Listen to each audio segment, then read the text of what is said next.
Book of the Duchess, also known as The Death of Blanche, is the earliest of Chaucer's major poems, preceded only by his short poem, An ABC, and possibly by his translation of the Romaunt of the Rose.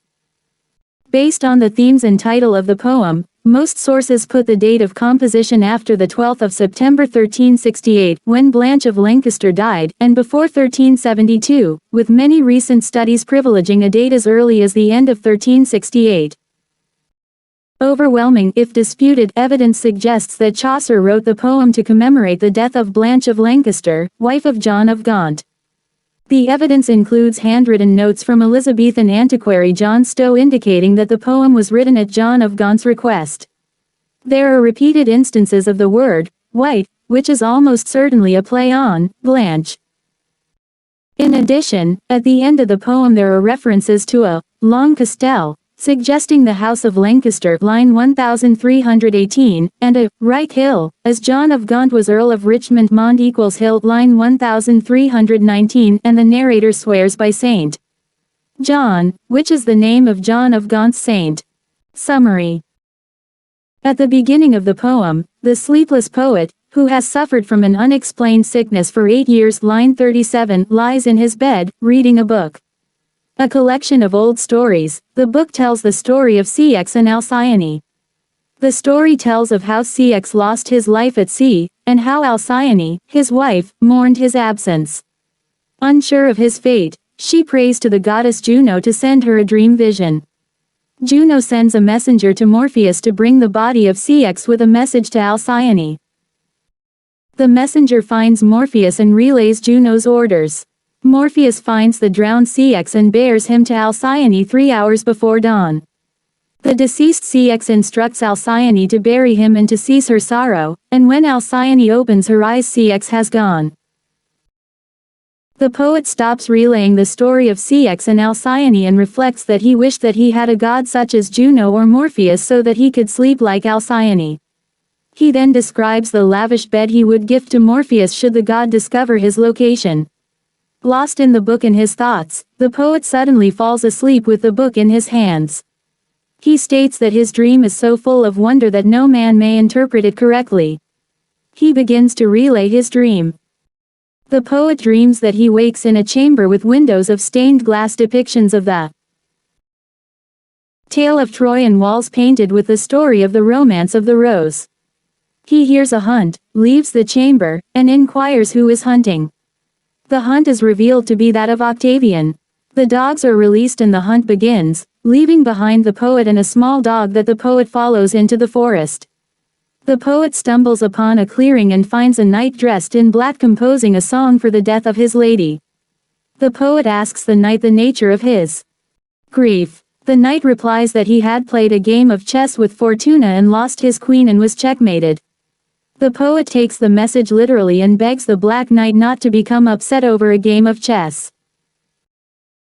The knight begins the story of his life, reporting that for his entire life he had served love, but that he had waited to set his heart on a woman for many years until he met one lady who surpassed all others. The knight speaks of her surpassing beauty and temperament and reveals that her name was Good, Fair White. The poet, still not understanding the metaphorical chess game, asks the Black Knight to finish the story and explain what was lost. The knight tells the story of his fumbling declaration of love and the long time it took for the love to be reciprocated and that they were in perfect harmony for many years. Still the narrator does not understand, and asks the whereabouts of White. The knight finally blurts out that White is dead. The poet realizes what has occurred as the hunt ends and the poet awakes with his book still in hand.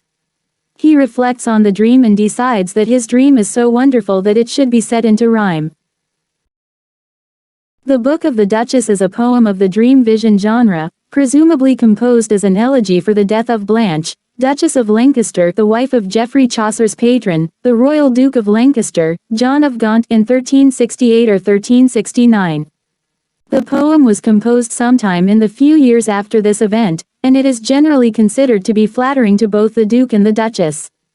It is composed in octosyllabic rhyming couplets, and it runs 1334 lines.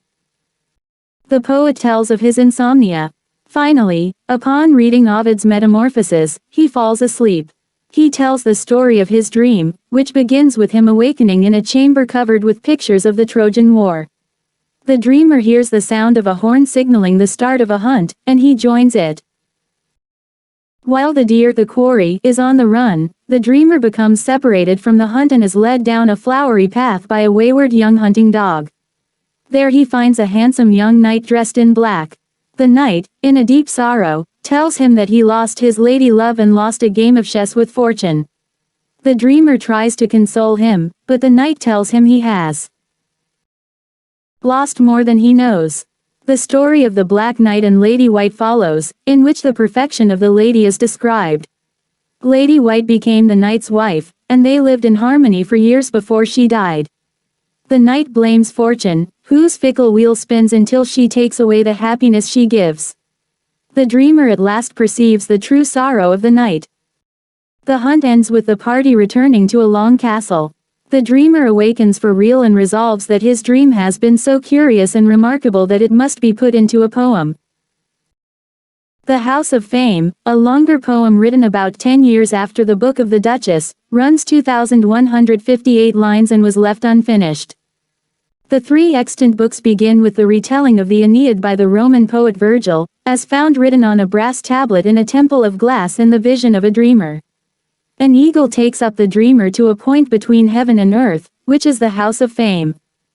There the dreamer, who has written many love poems but has not had much success in love in his own life, may hear of the love stories going on all around the world.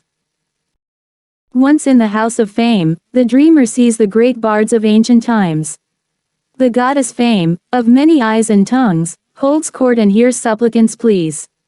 She sometimes grants them and sometimes does not, as she pleases, with no thought to logic or good judgment.